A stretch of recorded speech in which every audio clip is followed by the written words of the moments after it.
ये जो कथा हो रही है देव पितर शिव महापुराण की कथा, वो भी पितृपक्ष में जो चल रही है, ये जीवन का एक सुख देने वाली, जीवन का एक आनंद देने वाली, एक रसतत्व प्रदान करने वाली, जिसमें दिल से सुन ली, उसके पूर्वज, उसके पितर पिंड का दान लेने के लिए भी दरवाजे पर नहीं आते और वो देवलोक को चले जाते हैं, भगवान शिव के धाम को चले जाते हैं।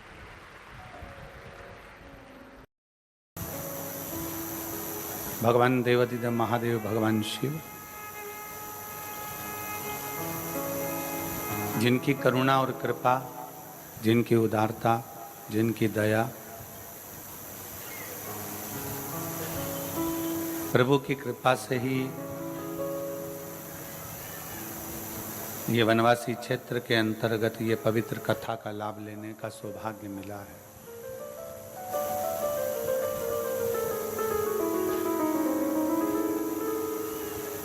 कथा बहुत बड़े बड़े क्षेत्रों में हुई, पर एक छोटे से छोटे ग्रामीण क्षेत्र के अंतर्गत भी जो भक्त शंकर की आराधना में लगे हुए हैं, शिव की भक्ति में लगे हुए हैं, उन तक ये कथा पहुँचे। इसलिए ये पवित्र कथा कुबेरेश्वर धाम से चलती चलती रुद्रेश्वर धाम तक पहुँची है।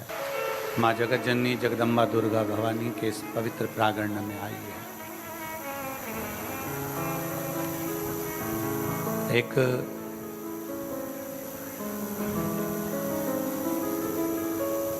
श्राद्ध पक्ष के, पितृपक्ष के इस पवित्र आयोजन में मुख्य यजमान के रूप में श्री दिनेश चंद्र प्रभा देमांगन, श्री दीपक लाखोटिया, कोमल तुलसी पटेल, श्री रोहित मरकाम, श्री सुरेश सिन्हा इस कथा के यजमान पद ग्रहण करे हैं। एक बार इन सभी के लिए जोरदार ताली बजाकर स्वागत, वंदन, अभिनंदन। भक्ति और मुक्ति,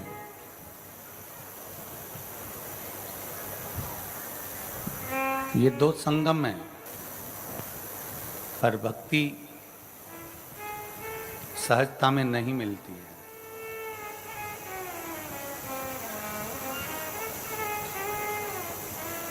मुक्ति के लिए आप किसी को भोजन करा दिए, किसी को पानी पिला दिए, किसी को आपने कुछ दे दिया तो मुक्त हो गए। थोड़ा दान कर दिया, थोड़ा पुण्य कर दिया, मुक्त हो गए। पर भक्ति करते करते करते करते, भक्ति का स्मरण करते करते, भक्ति करते करते अगर मुक्ति के पथ पर पहुंचेंगे, भक्ति करते करते अगर मुक्ति के पथ पर आप और हम पहुंचेंगे, तो ये निश्चित है कि फिर हमारा इस मृत्यु लोक में जन्म नहीं होना। जगत गुरु शंकराचार्य जी महाराज ने अपनी भाषा में कहा है कि बार बार जन्म, बार बार मरण, रिटर्न बड़ा रिटर्न, बार बार जन्म और बार बार मरण, ये ठीक नहीं है। फिर जन्म लेना, फिर मर जाना, पुनरपि जन्म पुनरपि मरणम के प्रपंच से हमें छूट जाना, और जन्म और मरण के प्रपंच से जब हम छूट जाएंगे तब शिव के करीब पहुंच जाए, भगवान देवाधिदेव महादेव के नजदीक पहुंच जाए।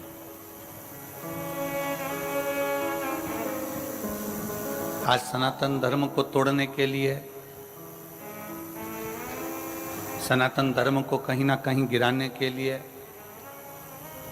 लोग बहुत प्रयास में लगे हुए हैं, घर घर जा जाकर अपना अपना प्रचार कर रहे हैं कि तुम हमसे जुड़ो, क्यों मूर्ति की पूजन करते हो, क्यों मंदिर जाते हो, क्यों देवालय जाते हो, क्यों भगवत भजन करते हो।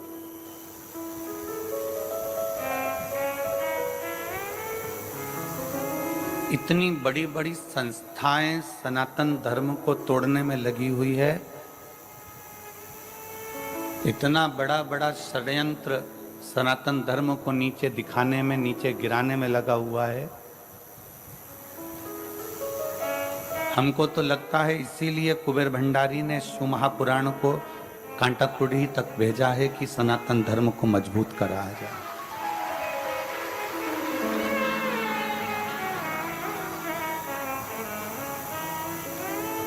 जिस क्षेत्र में धर्म का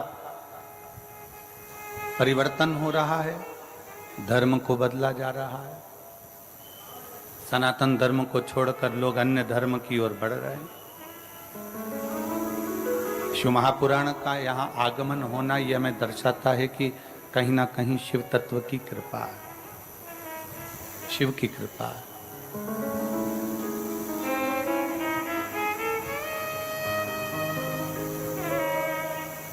जीवन में कहीं मत भटको।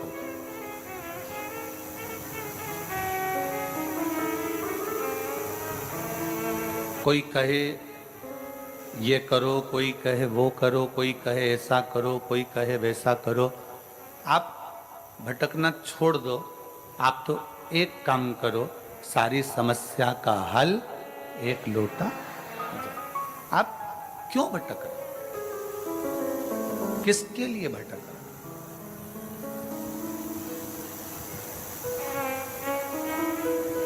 इतनी लाखों की संख्या में आप लोग यहां पहुंचे हो ना,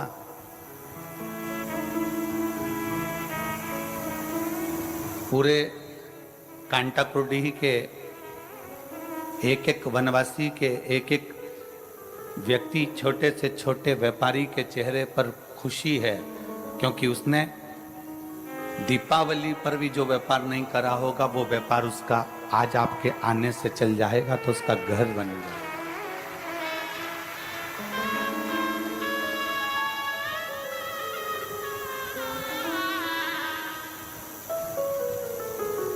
उसकी कृपा अपार है, वो करुणा सागर है,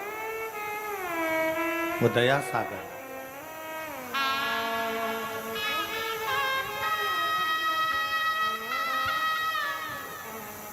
और उसकी कृपा के बिना संसार में पत्ता भी नहीं है। किसके लिए भटक?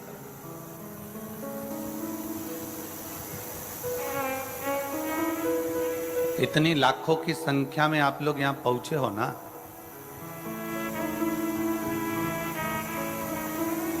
पूरे कांटाकुड़ी के एक एक वनवासी, कांटाकुड़ी के एक एक वनवासी के, एक एक व्यक्ति, छोटे से छोटे व्यापारी के चेहरे पर खुशी है, क्योंकि उसने दीपावली पर भी जो व्यापार नहीं करा होगा वो व्यापार उसका आज आपके आने से चल जाएगा, तो उसका घर बन जाएगा।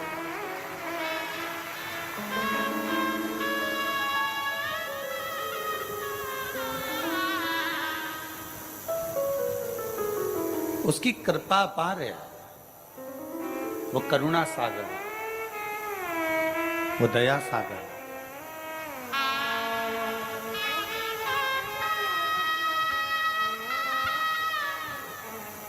और उसकी कृपा के बिना संसार में पत्ता भी नहीं हिल सकता। हमारे बीच में माननीय मुख्यमंत्री जी की, श्री विष्णुदेव सहाय जी की धर्मपत्नी श्रीमती कौशल्या देवी जी सहाय यहाँ पधारी हैं। प्रत्येक कथा में आप जरूर आती हैं। एक बार जोरदार ताली बजाकर स्वागत करिए।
प्रत्येक कथा में आपका आगमन होता है।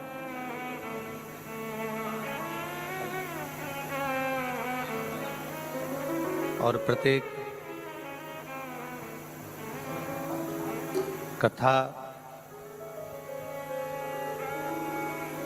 छत्तीसगढ़ के अंतर्गत अगर हो रही है, छत्तीसगढ़ के अंतर्गत अगर कथा चल रही है, छत्तीसगढ़ में अगर कथा चल रही है, तो छत्तीसगढ़ की इस पवित्र भूमि पर आपका आगमन जरूर होता है।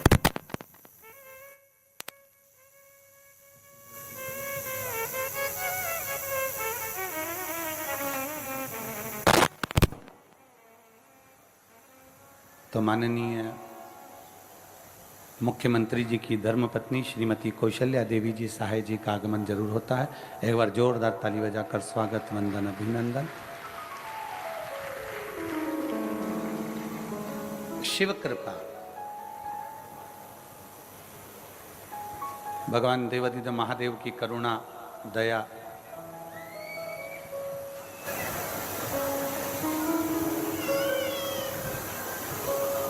तो यदि आप और हम सब भगवान शिव की इस पवित्र कथा का रसपान कर रहे हैं,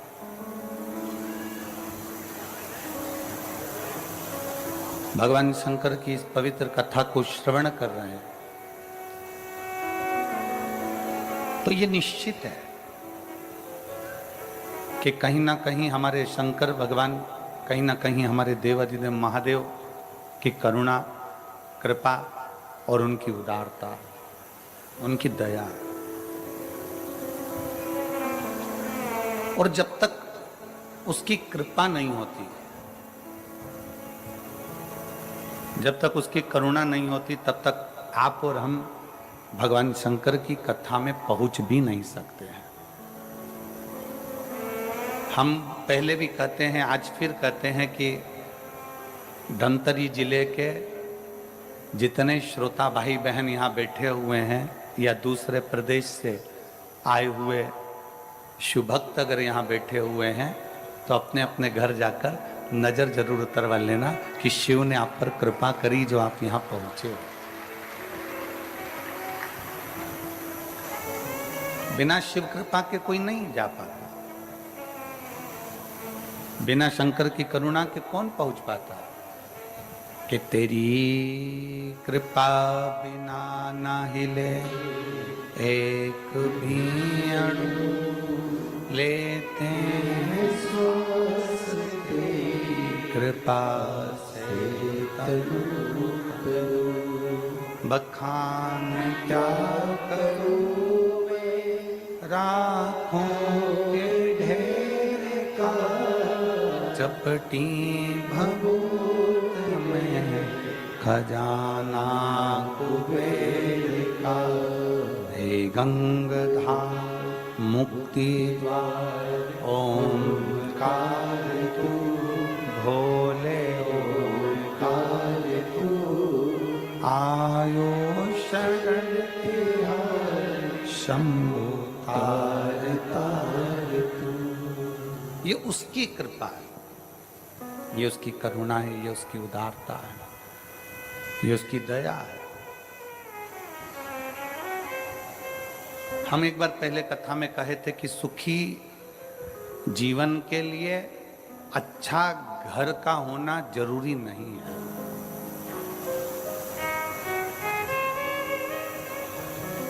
सुखी जीवन के लिए अच्छा घर का होना जरूरी नहीं है।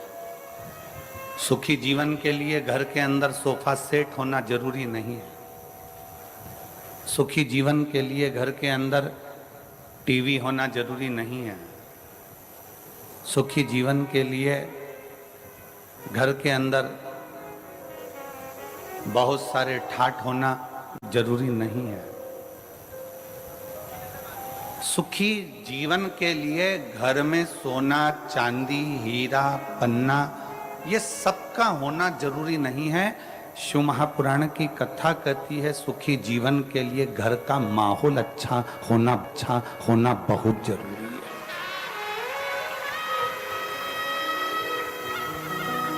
सबसे ज्यादा जरूरी है घर का माहौल। सबसे ज्यादा जरूरी है घर की शांति।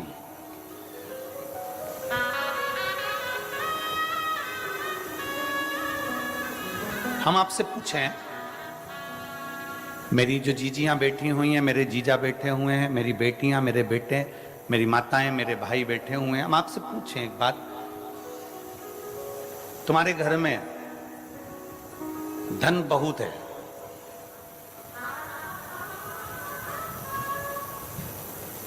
तुम्हारे घर में सोफा सेट भी लगा हुआ है, तुम्हारे घर में संपदा भी बहुत है, तुम्हारे घर में टीवी फ्रिज सब कुछ है, सारा सुख है, पूरा सुख तुम्हारे घर के अंदर है, दुकान भी अच्छी है, घर भी अच्छा है, 2 मंजिल का 3 मंजिल का सब बना, और पति खूब दारू पिए, खूब गाली दे, दिन रात नशे में धुत रहे, तो मेरी जीजियों से पूछना है, ईमानदारी से बोलो, वो घर किसी काम का है? जम के तो बोलो जरा। नहीं, वो सोफा सेट किसी काम का है? वो धन और दौलत किसी काम की है? घर में सोफा सेट है, डाइनिंग सेट है, हीरे का सेट है, सोने का सेट है, चांदी का सेट है, बर्तन का सेट है, और आदमी अपसेट है, तो वो सेट किसी काम का नहीं है महाराज। वो सेट किस काम का? उस सेट की कोई मूलता नहीं, उस सेट की कोई महत्वता नहीं, उस सेट की कोई प्रधानता नहीं।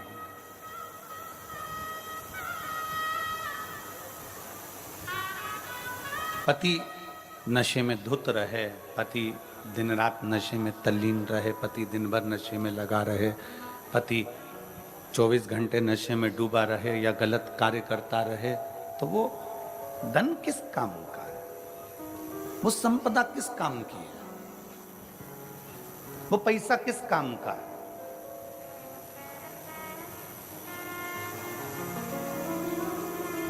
उस धन की कोई मूलता नहीं। हमने भिलाई की कथा में एक बात कही थी, श्रीमती कौशल्या देवी सहाय जी यहां पर बैठी हुई हैं। हमने भिलाई की कथा में एक बात कही थी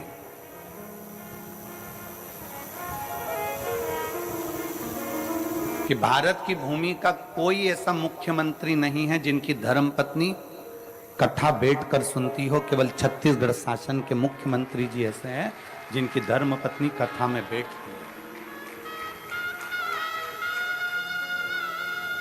और मैं इनको बहुत बहुत धन्यवाद भी देता रहता हूं कि आपको साधुवाद है। और पूरी टीवियां खोलकर देखना, दिन भर कथा आती है, प्रत्येक प्रदेश की आती है, प्रत्येक देश की आती है, पर कहीं पर कोई आपको नहीं मिलेगा। पर शंकर के प्रति जो इनका विश्वास है, दोनों धर्मपत्नी, पति और पत्नी दोनों का, माननीय मुख्यमंत्री जी का भी और माननीय मैडम जो विश्वास शिव के प्रति है,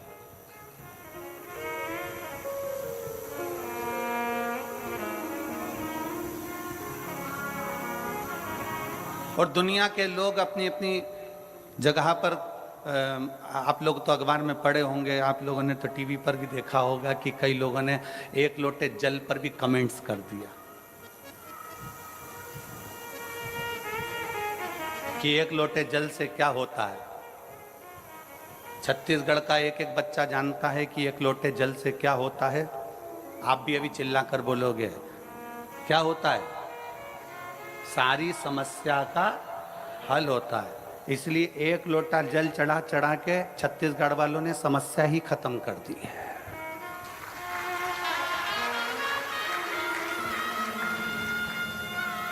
छत्तीसगढ़ वालों ने 1 लोटा जल चढ़ा चढ़ा के समस्या खत्म कर दी। इसलिए अब लोगों को लग रहा है, जगह जगह जाकर कह रहे हैं जल चढ़ाने से क्या होगा, क्या होगा, क्या होगा। उनको चिल्ला कर कहना चाहिए सारी समस्या का हल लोटा जल। 1 लोटा जल चढ़ा, इसलिए समस्या पूरी खल्लास,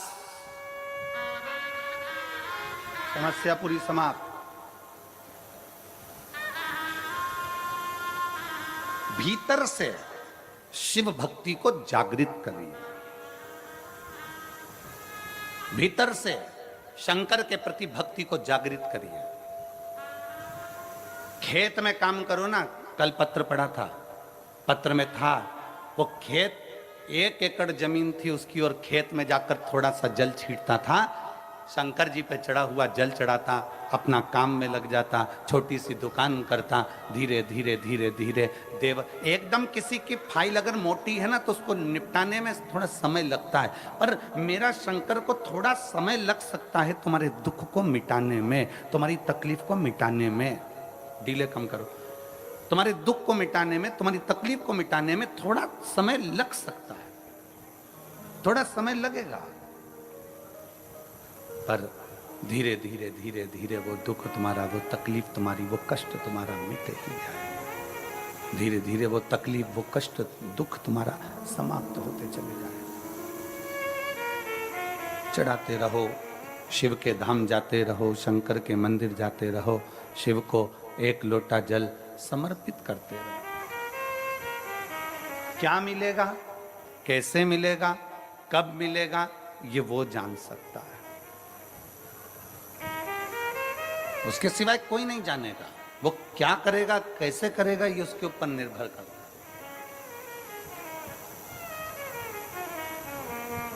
और पतंग उड़े आकाश माने, डोर थारा हाथ मां। पतंग यदि आकाश में उड़ती है तो उड़ाने वाले के हाथ में उसकी डोर रहती है। किसके हाथ में रहती है? उड़ाने वाले के हाथ में उसकी पतंग की डोर उड़ाने वाले के हाथ में रहती है। उसी तरह शंकर को जल चढ़ाने वाले की डोर शंकर के हाथ में रहती है। वो कहां उड़ाता है, कैसे उड़ाता है, वो वही जान सकता है। वो कैसे उड़ाएगा, क्या करेगा, कैसे उसको आगे बढ़ाना है, कैसे उसको अग्रण्यता लाना है, ये उसके ऊपर निर्भर करता है।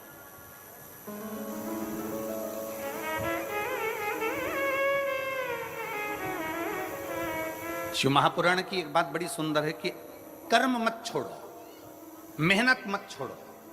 कर्म करते रहो, मेहनत करते रहो, खेती करते रहो, दुकान चलाते रहो, नौकरी करते रहो, व्यापार करते रहो, व्यवसाय करते रहो, कर्म करते रहो।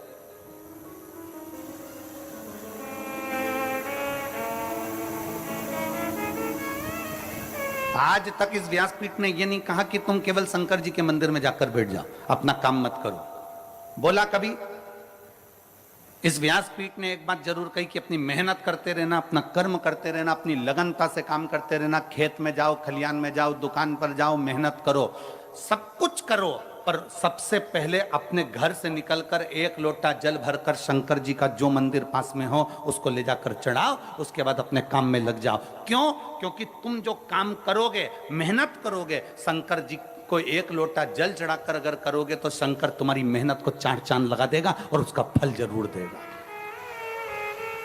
मेहनत करो, कर्म करो।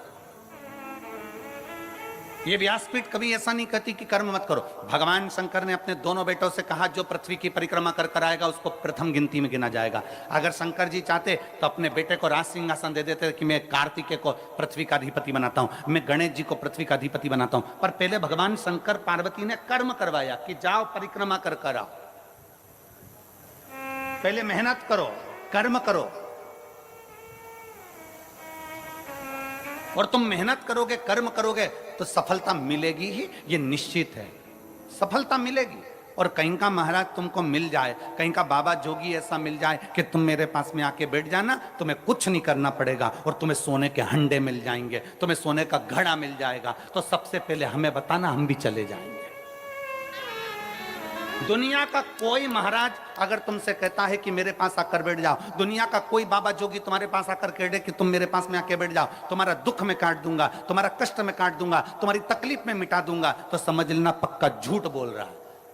क्योंकि व्यक्ति को अपना कर्म जरूर करना पड़ता है, व्यक्ति को अपनी मेहनत जरूर करना पड़ता है।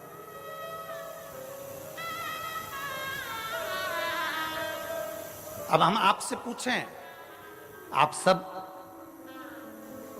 अपना अपना गांव छोड़कर, नगर छोड़कर, घर छोड़कर बहुत दूर गाड़ियां खड़ी करवा दी और पैदल चलकर कथा के पंडाल में पहुंचे। मेहनत करी कि नहीं करी? कर्म करा कि नहीं करा? कर्म करा तो यहां तक पहुंचे। पहुंचे हो, कथा मिल रही है। पहुंचे हो तो कथा श्रवण कर रहे हो, मिल रही है। तो यह अंदाजा लगा कर रखना, अगर तुम कथा तक आए हो तो एक ना एक दिन मेरा शंकर भी तुम्हारे दरवाजे तक जरूर आएगा। आपकी लगनता से, आपके कर्म से, आपकी मेहनत से मेरा शिव आपके नजदीक पहुंचता है। भगवान शंकर ने गणेश जी से यह नहीं कहा कि तू बैठ जा सिंहासन पर। भगवान शंकर ने षडानंद कार्तिकेय जी से यह नहीं कहा कि तू बैठ जा सिंहासन पर। भगवान शंकर ने कहा जो पृथ्वी की परिक्रमा कर कर आएगा उसको प्रथम गिनती में गिना जाएगा। उसी को स्थान मिलेगा जो मेहनत कर रहा है, उसी को स्थान मिलेगा जो परिश्रम कर रहा है। जो मेहनत ही ना करे, परिश्रम ही ना करे तो क्या मतलब? बिना मेहनत के कैसे आगे बढ़ेगा?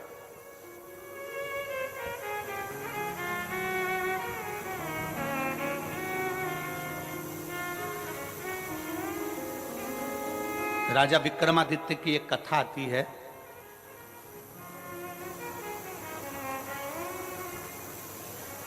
कि राजा विक्रमादित्य एक बार बहुत सारे ब्राह्मणों को, संतों को भोजन के लिए बुला लिया। संत ब्राह्मण भोजन करे और विक्रमादित्य ने पूछ लिया कि दुनिया का सबसे बड़ा दानी कौन है? दुनिया का सबसे बड़ा दानदाता कौन है? जितने ब्राह्मण बैठे थे सबने कह दिया दुनिया का सबसे बड़ा दानी राजा विक्रमादित्य है। दुनिया का सबसे बड़ा दानदाता राजा विक्रमादित्य है, अवंती का नरेश है। एक ब्राह्मण बैठा था, एक संत बैठा था, वो मुंह उतार कर बैठ गया। उसने नहीं कहा कि दुनिया का सबसे बड़ा दानी राजा विक्रमादित्य है, ये वो बोला ही नहीं। उसने नहीं बोला। दुनिया का सबसे बड़ा दानदाता राजा विक्रमादित्य है, ये वो बोला ही नहीं। उसके मुख से शब्द नहीं निकला, आवाज नहीं निकली। राजा विक्रमादित्य ने देखा कि ये बहुत देर से बैठा है, चुप होकर बैठा है, सबने बोला पर ये नहीं बोला है, इसका मुख उतरा हुआ है, इसका चेहरा उतरा हुआ है, जरा मैं इससे पूछूंगा जरूर, इसके मन में कुछ चल रहा है। राजा विक्रमादित्य ने उसको बुलाया और बुलाकर पूछा, क्यों ब्राह्मण देवता? सबने कहा कि दुनिया का सबसे बड़ा दानवीर राजा विक्रमादित्य है, पर आपने नहीं बोला, क्या बात है? आपके मन में कोई संशय है? आपके मन में कोई प्रश्न है? आपके मन में कोई बात है? बताओ जरा, क्या बात है? क्या संशय है? क्या विचार है आपका? राजा विक्रमादित्य की बात सुनी तो ब्राह्मण को लगा अगर मैं बोल दूंगा, राजा के पक्ष की बात बोलूंगा तो मुझे इनाम मिलेगा, पर राजा के विपक्ष की बात बोलूंगा तो मुझे मृत्युदंड मिल सकता। अगर मैं राजा के विपक्ष का बोल दूं और राजा को बोल दूं कि आप सबसे बड़े दानी नहीं हो, तो हो सकता है मुझे मृत्युदंड मिल जाए। हो सकता है कि मुझे मृत्युदंड मिले। नहीं नहीं महाराज, ऐसी कोई बात नहीं है। राजा विक्रमादित्य ने कहा, नहीं महाराज, आप ब्राह्मण होकर झूठ नहीं बोल सकते। अगर ब्राह्मण होकर झूठ बोल रहे हो तो यह श्रेष्ठता नहीं है तुम्हारी।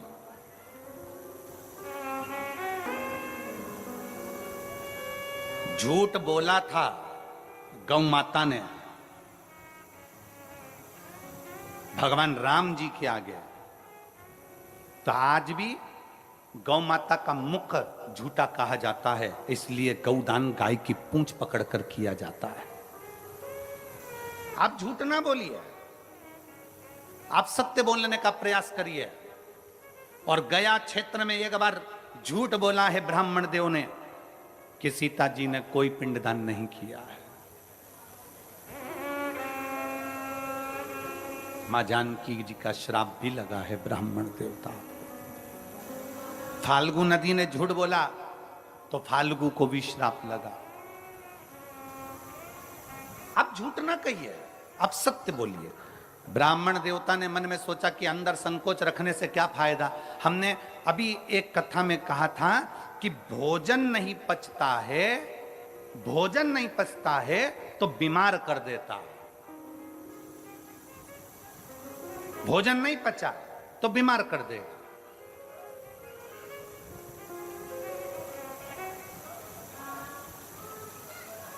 यदि भोजन नहीं पचा तो हमको बीमार कर देगा, और किसी की बात नहीं पची तो चुगलखोर बना देती है। अगर बात नहीं पची और किसी ने कहा तुमसे ऐसा ऐसा ऐसा और बात नहीं पची ना, तो तुम 10 जगह जाकर कहोगे उसने तो मुझे ऐसा कहा था, उसने तो मुझे ऐसा बोल दिया था, उसने तो मुझे ऐसा कर दिया। चुगलखोर तुम्हें तुरंत बना देगा, एक चुटकी के अंदर चुगलखोर बना देगा अगर बात नहीं पची तो।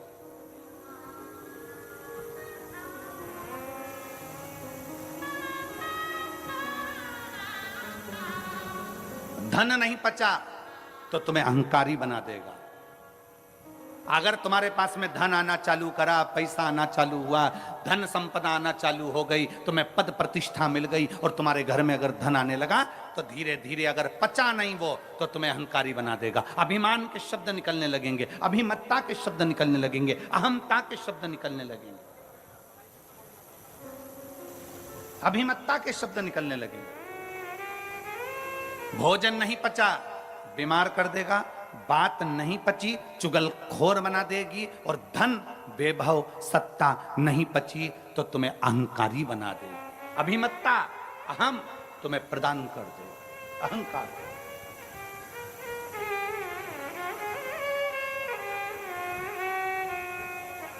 कई बार बड़े बड़े अगर कोई ऑफिसर हो जाते हैं और उनके घर के बच्चे अगर धन देख लेते हैं कि हमारे पिता के पास में कितना धन है, हमारे घर में कितना धन है, हमारे दादाजी के पास कितना धन है, हमारे दादा ये पद पर रहे, हमारे पिता ये पद पर रहे और उनके पास में इतना धन है, तो कई बार बच्चे चलते चलते रोडों पर भी किसी ना किसी से अपशब्द कहते हुए चले जाते हैं। तो मुझे जानता नहीं है, तो मुझे पहचानता नहीं है, मैं किस ऑफिसर का बेटा हूं, तूने मुझे देखा नहीं है, मैं कौन हूं तो मुझे जानता नहीं है। मतलब धन पच नहीं रहा, धन पच नहीं रहा इसलिए अहंकार हो गया है।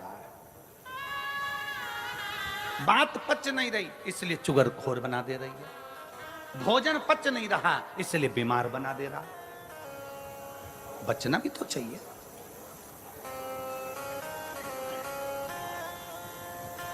भोजन पचेगा तो कभी बीमार नहीं होगे, बात पचेगी तो कभी चुगलखोर नहीं होगे, धन पचेगा तो कभी अहंकारी नहीं होगे। पचाना सीखो, पचाना सीखो। विक्रमादित्य जी के सामने राजा के सामने ब्राह्मण खड़ा और ब्राह्मण ने पूछ रहे हैं, राजा विक्रमादित्य पूछ रहे हैं तुम्हारे मन में कोई बात है, जल्दी बोलो क्या बात है। इतने में उसने कहा सरकार मैं बोल तो दूंगा महाराज, मैं बता तो दूंगा, पर आप मुझ पर नाराज तो नहीं होगे। राजा विक्रमादित्य ने कहा मैं नाराज नहीं होऊंगा, तुम बताओ बात क्या है। राजा विक्रमादित्य के सामने ब्राह्मण ने कह दिया महाराज तुम कहते हो कि दुनिया के सबसे बड़े दानी कौन, सबने कहा कि राजा विक्रमादित्य दुनिया का सबसे बड़ा दानी है, पर मैं कहता हूं राजन समुद्र के उस पार एक चंद्रायन नाम का राजा रहता है, वो एक दिन में 1 लाख सोने की मुद्रा का दान करता है। एक दिन में जब तक वो 1 लाख सोने की मुद्रा का दान न कर दे तब तक ना वो अन्न ग्रहण करता है ना वो पानी पीता है। राजा विक्रमादित्य ने सोचा कि ये ब्राह्मण बोला। राजा विक्रमादित्य ने फूल की माला ब्राह्मण को पहनाई, कहा तुमने हिम्मत तो करी है।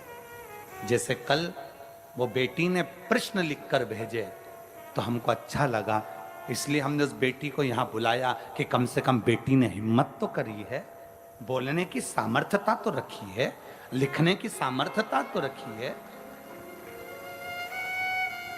केवल सहे जाओ सहे जाओ सहे जाओ वो श्रेष्ठता नहीं है, थोड़ा बोलने की भी दम चाहिए, थोड़ा लिखने की भी सामर्थ्यता चाहिए। कम से कम उस बेटी ने लिखने की सामर्थ्यता तो करी, इसलिए उस बेटी को बुलाकर कल हमने बेलपत्र दी कि तुमने पत्र में प्रश्न अच्छे लिखे। ए गुरुजी,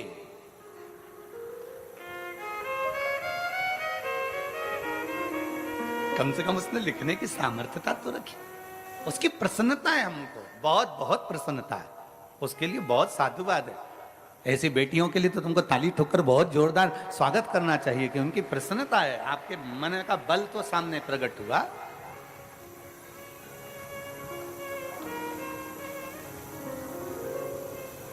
ये भीतर की प्रबलता है उसकी। राजा ने माला मंगवाई, ब्राह्मण के गले में पहनाई कि तुमने बोलने की सामर्थ्यता तो रखी। राजा को रात भर नींद नहीं आई, रात भर, कि ऐसा कौन सा राजा है जो 1 लाख सोने की मुद्रा रोज देता है, उसके बाद भोजन करता है, पानी पीता है, जरा मैं पता तो करूं। राजा ने आधी रात को एक सेवक के कपड़े पहने और राजा समुद्र के पार चला गया। समुद्र के पार जाकर राजा उस राजा चंद्रायन के पास पहुंचा और वहां के द्वारपालों से विनती करी कि मुझे राजा से मिलना है। राजा से मिले, बताया नहीं कि मैं राजा विक्रमादित्य अवंतिका नरेश हूं। जाकर कहा महाराज मैं अवंतिका नरेश हूं, ये नहीं कहा, ये नहीं बोल, कुछ नहीं बोल। जाकर कहा महाराज मुझे आपके यहां काम की जरूरत है, आप मुझे काम देंगे, मुझे यहां काम पर रख लेंगे, मुझे यहां काम दे देंगे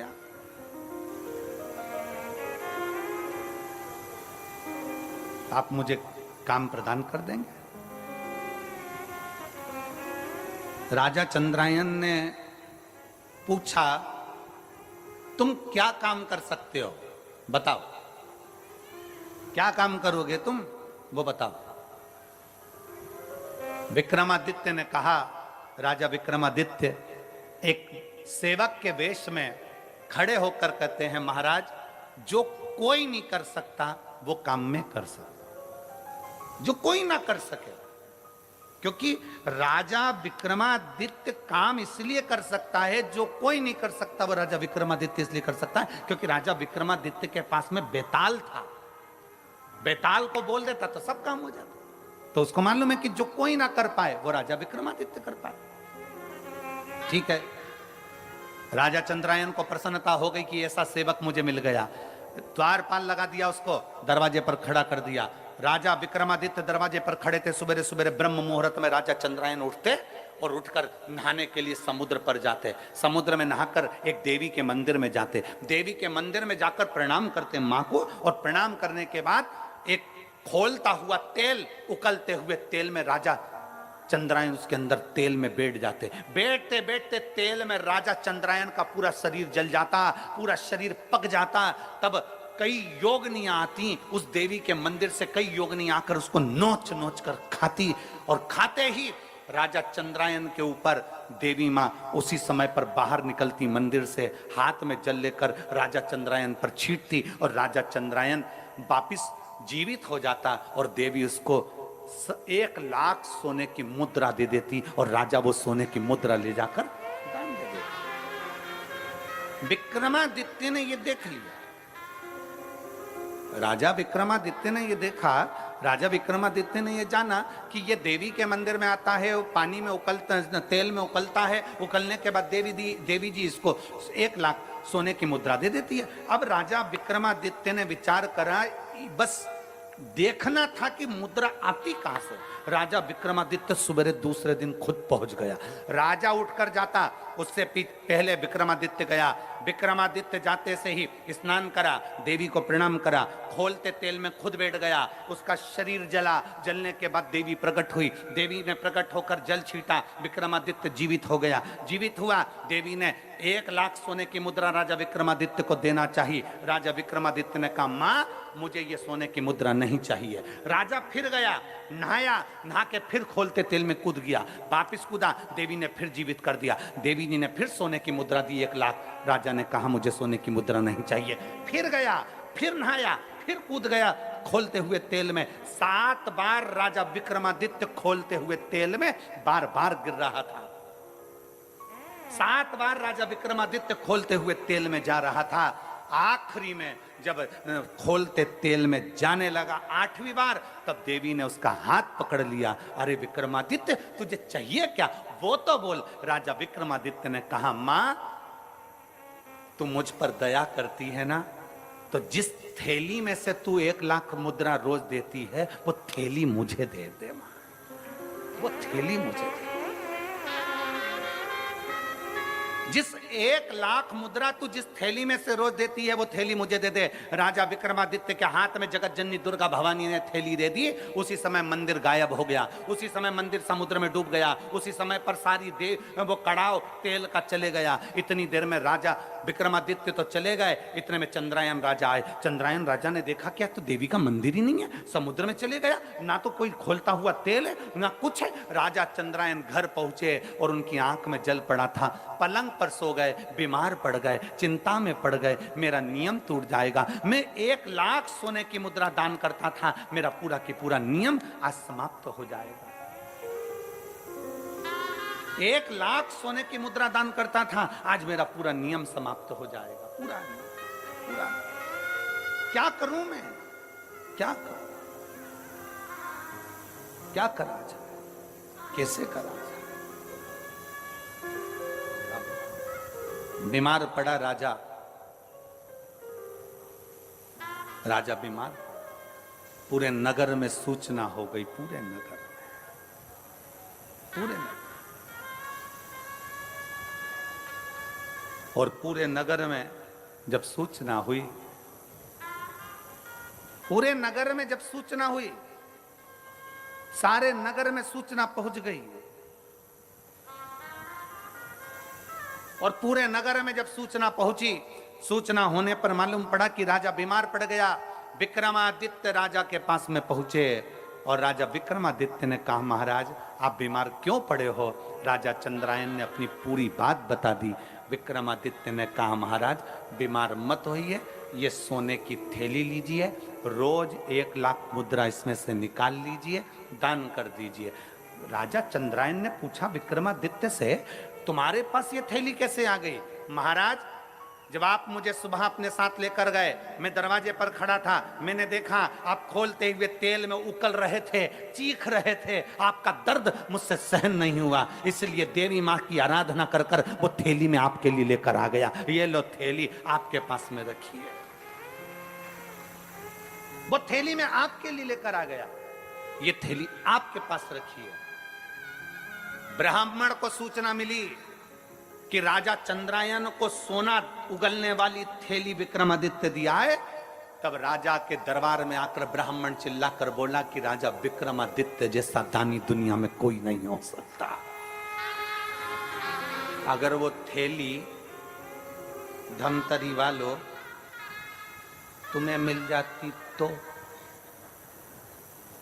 संसार के किसी व्यक्ति को वो सोना उगलने वाली, सोना देने वाली, 1 लाख स्वर्ण मुद्रा देने वाली थैली संसार के किसी व्यक्ति को मिल जाती तो कोई उस चंद्रायन राजा को नहीं देता, स्वयं दान करता, स्वयं करता। पर विक्रमादित्य वो दानी थे जो दूसरे का दुख देखा नहीं जाता था। उनको उकलते हुए तेल में देखा, उनको तड़पते हुए देखा, तो राजा विक्रमादित्य ने सोचा ये रोज तेल में उकलेगा, इसलिए मुझे ये देखा नहीं जाएगा, तो सोने की थैली दे दी। अब मत उकलना, ये सोने की मुद्रा तुम दान करते रहो, ये सोने की मुद्रा तुम देते रहो, ये सोने की मुद्रा तुम प्रदान करते रहो। दानी वो नहीं है जो बहुत सारा धन दे दे, दानी वो नहीं है जो किसी को वस्त्र दे दे, दानी वो नहीं है जिस किसी को पूंजी दे दे, दानी वो नहीं है जो किसी को स्वर्ण दे दे, दानी वो नहीं है जो बहुत सारा धन दौलत संपदा दे दे। दानी वो है जो दूसरे का चेहरा देखकर पहचान जाए कि इसके दिल में दर्द क्या है, इसको तकलीफ क्या है, इसको कष्ट क्या है, इसके अंदर इतना दर्द क्यों छुपा हुआ है, ये रोता क्यों है, क्यों इसकी आंख में आंसू है। दुनिया का सबसे बड़ा दान, अगर संसार का कोई दान सबसे बड़ा है तो वो प्रेम का दान है। आप किसी के दुख में शामिल हो जाएं, आप किसी के तकलीफ में शामिल हो जाएं, आप किसी के कष्ट को थोड़ा कम कर दीजिए, किसी के यहाँ जाकर उसके दुख को कम कर दीजिए, किसी के कष्ट को कम कर दीजिए, तो दुनिया के दानी कहलाओगे। इसलिए शंकर भगवान को ओघड़ दानी कहा जाता है। शिव जी को ओघड़ दानी इसलिए कहते हैं क्योंकि मेरा भोलेनाथ एक लोटा जल चढ़ाने वाले का दुख नहीं देख सकता, उसका दुख तुरंत काट देता है, इसलिए उसको ओघड़ दानी कहते हैं। मेरे शंकर भगवान को ओघड़दानी इसलिए कहा जाता है क्योंकि वे दूसरे का दुख नहीं देख सकते, दूसरे की तकलीफ नहीं देख सकते, दूसरे का दर्द नहीं देख सकते। जो शंकर जी के मंदिर में गया, गरीब है, अमीर है, जैसा है, शिव को एक लोटा जल चढ़ाता है तो उसके दुख को वो काट देता है, उसके दर्द को वो मिटा देता है।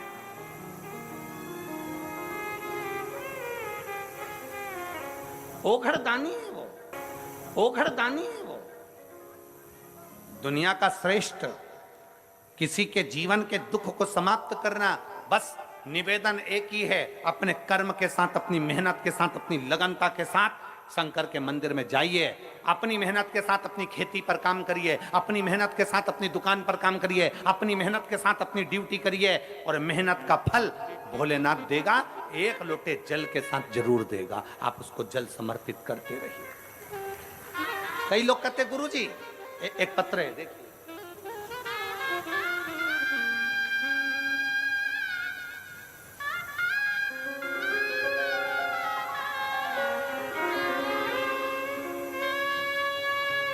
मैं नेहा मुकेश शुक्ला, निवास ग्राम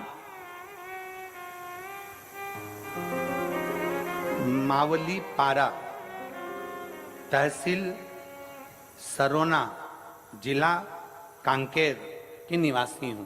कहीं बैठी हैं तो हाथ हिला सकती हैं। अगर कहीं बैठी हो, मैं नेहा मुकेश शुक्ला, निवास ग्राम मावली पारा, तहसील सरोना, जिला कांकेर की निवासी हूं। कहीं बैठी हो तो हाथ हिला सकती हैं। अगर कहीं बैठी हो तो हाथ हिला सकती हैं। महाराज जी,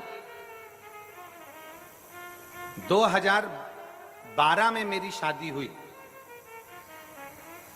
10 वर्ष निकल चुके थे, 11वां वर्ष चल रहा था महाराज जी, पर मेरे घर में संतान का सुख नहीं था। हमारे यहां संतान नहीं थी। गुरुदेव, 10 वर्ष तक 3 बार डॉक्टरों के कहने पर हमने IVF करवाया। 3 बार हमने डॉक्टरों के कहने पर IVF करवाया, और 3 बार डॉक्टरों के कहने पर जब IVF के माध्यम से भी संतान प्राप्त करना चाहते थे, लेकिन असफल रहे। आपके कथा शिव महापुराण टीवी के माध्यम से सुनना, जिसमें आप हमेशा पशुपतिनाथ और सफेद आंकड़े की जड़ का जिक्र किया करते हैं। मैंने फिर आपके कहने पर पशुपतिनाथ का उपवास किया और सफेद आंकड़े को अपने कमर में बांधा। फिर भी असफलता ही हुई, लेकिन शिव में अटूट विश्वास के कारण मैंने फिर एक बार पशुपति व्रत किया, जिसमें मुझे संतान प्राप्त हुआ।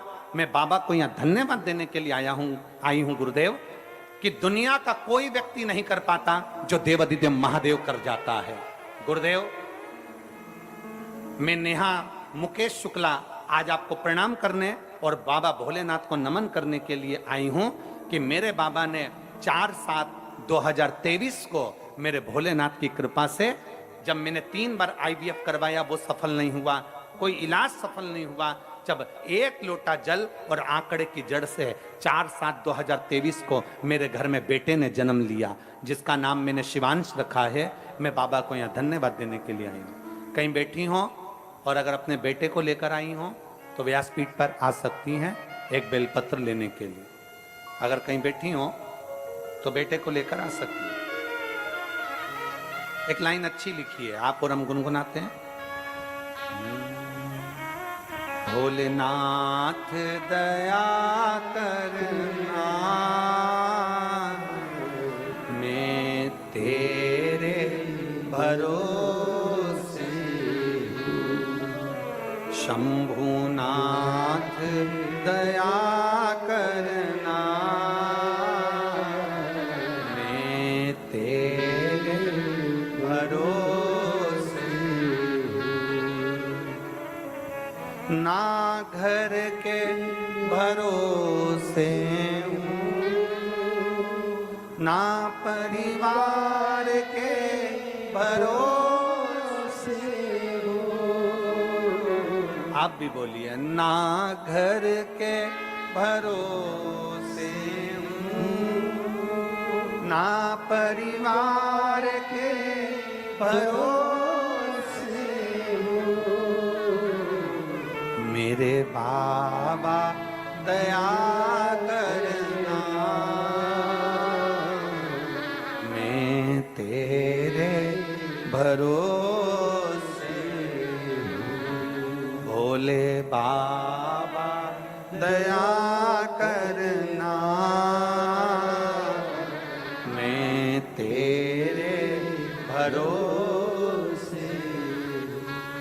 आप उस पर आश्रित हो जाओ, और जब हम उस परमात्मा पर आश्रित हो जाते हैं तो वो परमात्मा हमें मिलता जरूर है।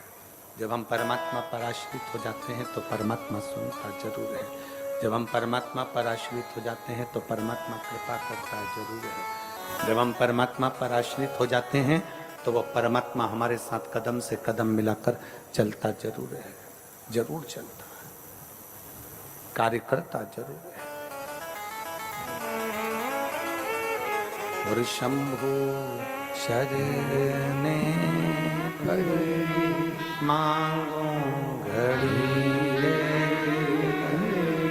दुख का दया करी,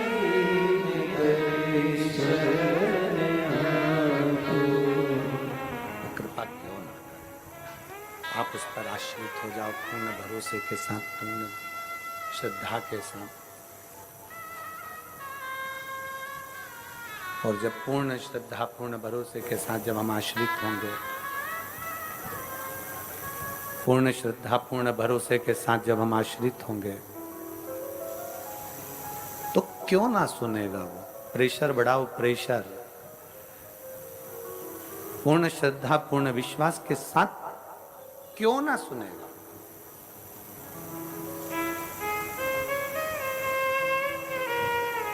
एक विश्वास अपने भीतर जागृत करिए, एक भरोसा अपने भीतर जागृत करिए, एक दृढ़ता अपने भीतर जागृत करिए। कर्म करने में पीछे ना हटिए, मेहनत करने में पीछे ना हटिए।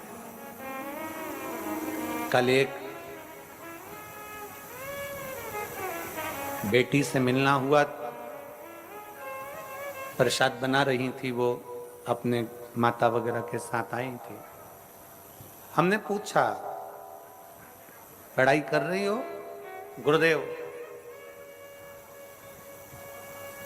एक बार मैंने प्रयास करा कंपटीशन एग्जाम का, 2 बार प्रयास किया, फिर मैंने छोड़ दिया। अब मैं एग्जाम वगैरह नहीं दे रहा। मैंने कहा ठीक है।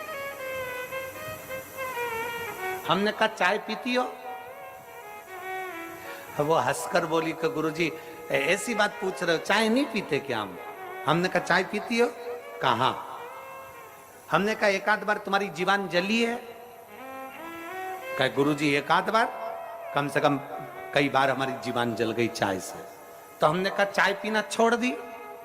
तो क्या कोई चाय पीना छोड़ते हैं क्या? हमने कहा जब चाय से जीवान जल रही है तो भी तुम चाय पी रहे हो, तो एक आध 2 बार अगर कंपटीशन एग्जाम में फेल भी हो गए तो फिर मेहनत करो, एक दिन सफलता तुम्हारे हाथ लगेगी जरूर।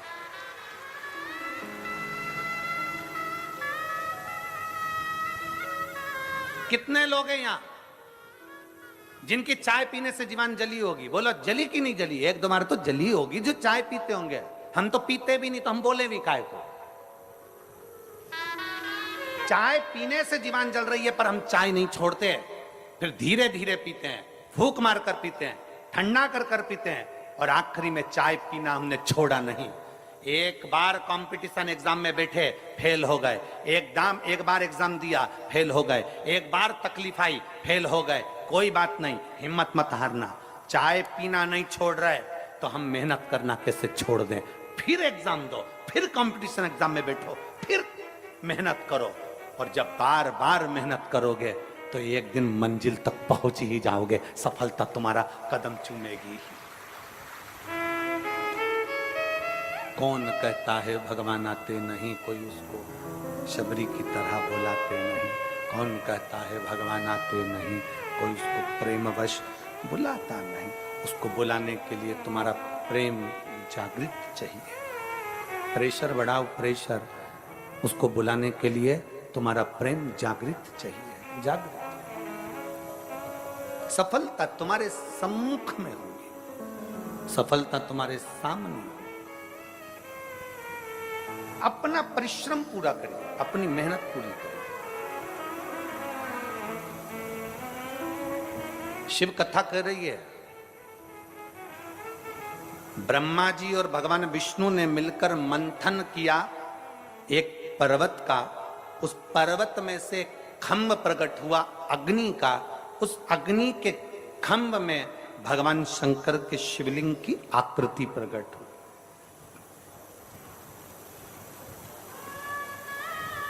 ब्रह्मा जी उस शिवलिंग का शीश देखने जा रहे हैं।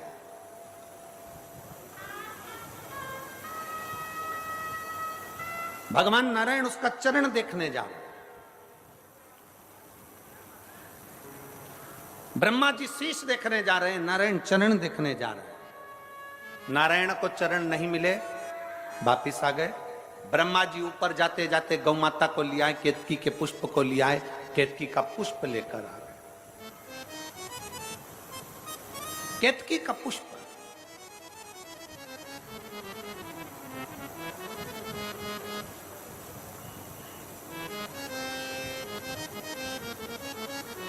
जिस केतकी के पुष्प को सबसे ज्यादा अहंकार था, जितनी चीजों को अहंकार होता है शंकर उसको स्वीकार नहीं करते। शंकर भगवान उसको स्वीकार नहीं करते। कामदेव को अहंकार था, कामदेव को अहंकार था कि मैं सबकी समाधि को तोड़ सकता हूं। कामदेव का अहंकार था कि मैं बड़ा सुंदर हूं।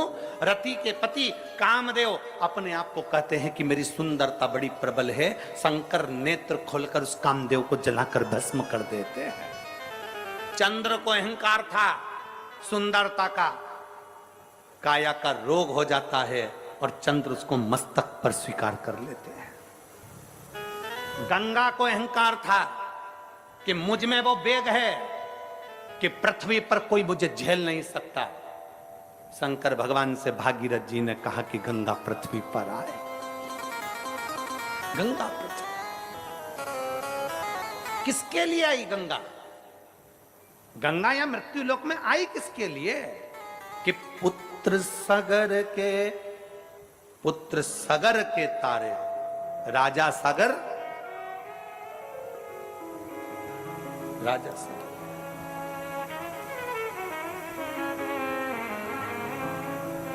राजा सगर की दो धर्म पत्नी, एक पत्नी से एक पुत्र और दूसरी पत्नी से 60,000 पुत्र।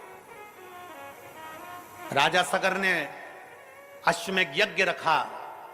अश्वमेध यज्ञ जब पूर्ण होता है तो पूरा ब्रह्मांड उसी का हो जाता है। इंद्र को लगा ये राजा सगर इंद्र के सिंहासन पर भी आक्रमण कर लेगा तो इसका यज्ञ खंडित करना है।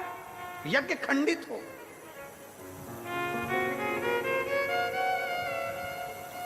आपकी अगर कोई प्रतिज्ञा होती है ना, उस प्रतिज्ञा को अगर कोई खंडित करता है तो समझ लो कि खुद देवता आगे रहकर खंडित करवा रहे हैं। कहीं ये उस लेवल तक ना पहुंच जाए। जैसे इस बेटी ने लिखा,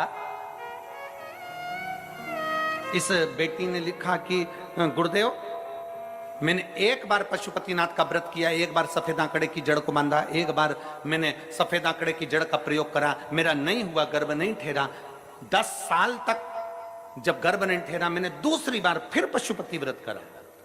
अर्थात आप जब कोई चीज पाना चाहते हो, आप कुछ अच्छा करना चाहते हो तो भगवान भी आपकी बहुत परीक्षा लेता है।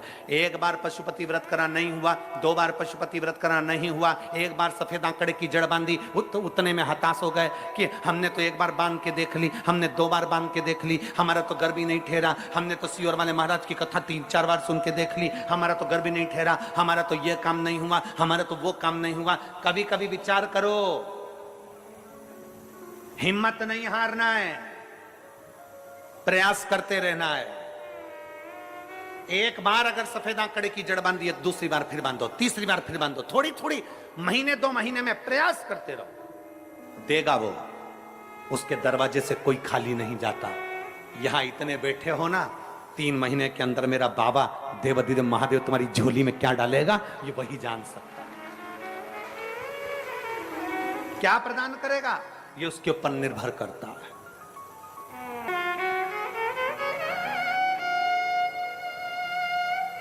बाबा, ये दुनिया के लोग कहेंगे शंकर को जल चढ़ाने से कुछ नहीं होने वाला, ये दुनिया के लोग कहेंगे शंकर को जल चढ़ाने से कुछ नहीं होगा, पर मेरा निवेदन है, ये जितने पत्र यहां रखे हैं ना, इन पत्रों को जरा एक आध बार दिल से पढ़ना, मालूम पड़ेगा। आ जाओ बेटा।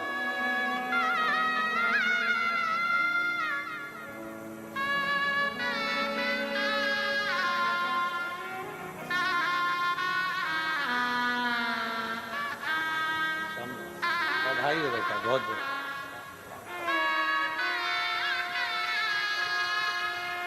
शंभू शंभू